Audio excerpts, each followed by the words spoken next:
YTBC, this is your boy Coach Shelton Harrison. And in this video, I have taken the time to just calm down. I've taken the time to calm down.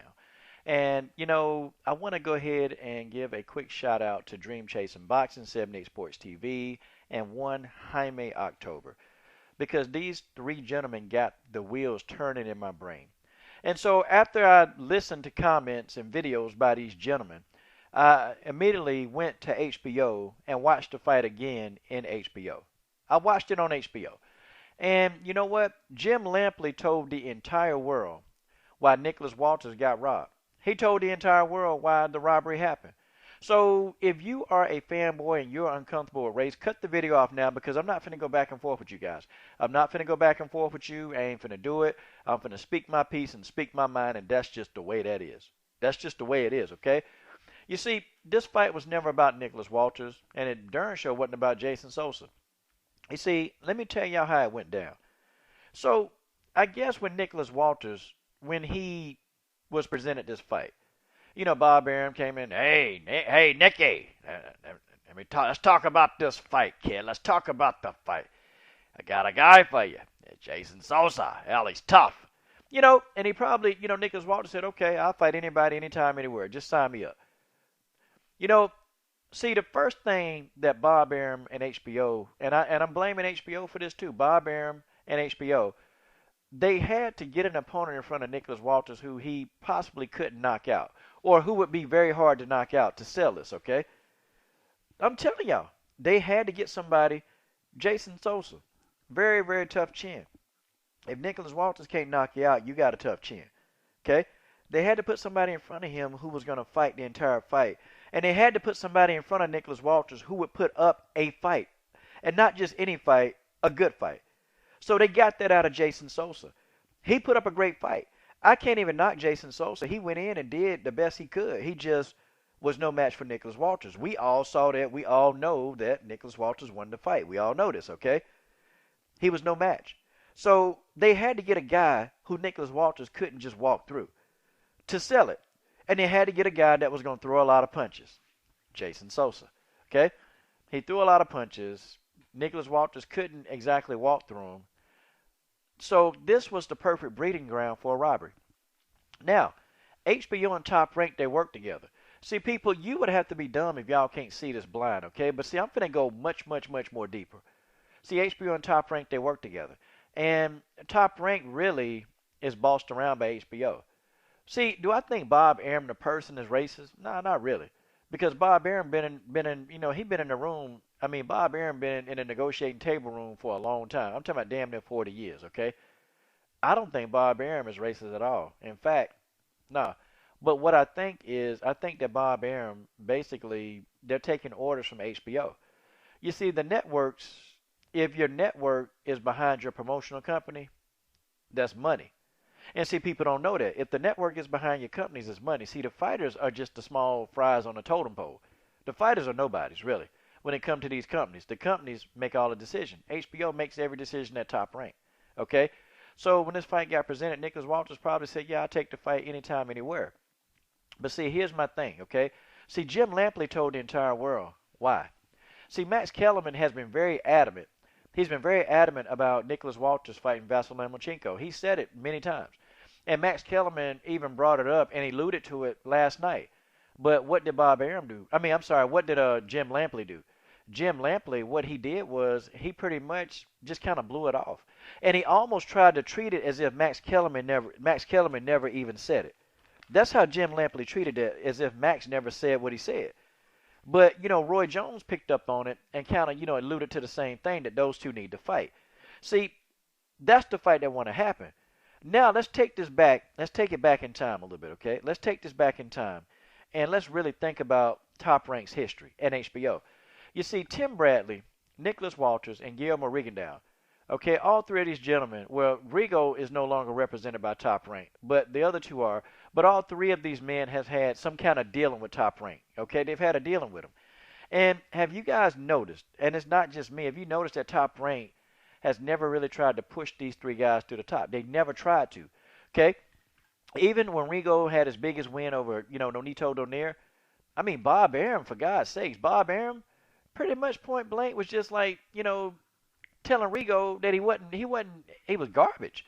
Like, nobody want to see Rigondeaux fight. The networks, they vomit whenever I mention his name. See, Bob Arum, I think Bob Arum really know, like, hey, Rigo is good. But Bob Arum, that told me that, oh, you know what? He take orders from HBO. That's who give Bob Arum his marching orders. It's HBO. Bob Arum not racist. Not at all, really. Bob Arum is far from it. I mean, if you can say that, if you can say Bob Arum racist, then you might as well say Kathy Duva racist. You might as well say everybody racist, okay? Bob Arum not. It's just he taking orders from HBO. And people, you guys got to understand that. He's taking these orders. So, let's look at what happened to Rigo. He beat Nonito Donaire. And I'm never going to crap on Donaire because Donaire wanted to fight Rigo. Donaire wanted to fight him before they even started having the talks. Donaire wanted Rigo. I know that's going to be hard for a lot of people to believe. Donaire did want to fight with Rigondeaux. And guys, y'all got to stop thinking that these fighters are afraid. I'll say 95% of the fighters, they ain't afraid. They want to fight. But it's the damn promoters and the promoters listening to the networks where these fighters, they don't want it. They can't get in the ring. They can't fight who they want to fight. And so us as fans, we think that these guys are really scared. I know what the deal is. It's the promoters, guys. And Lomachenko wanted to get in the ring with Rigondeaux. Lomachenko wanted to get in the ring with Walters. Lomachenko not ducking Walters. Top Rank and HBO don't want that fight to happen. Now, logic. Top Rank, HBO, they don't want a guy that look like these three guys on the screen. They don't want these guys as the face of HBO. HBO don't want that.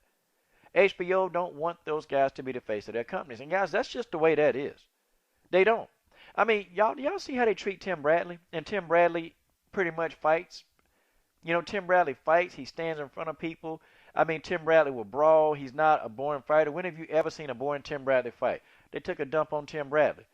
Nicholas Walters, damn sure not boring. He ain't boring at all. But guess what?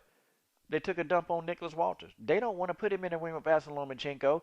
And Nicholas Walters not going to walk through Vasyl Lomachenko. The fight is a 50-50 fight. They not going to walk through it. I just think that they don't want Vasyl Lomachenko to could possibly get in there and get his ass knocked out. They don't want that.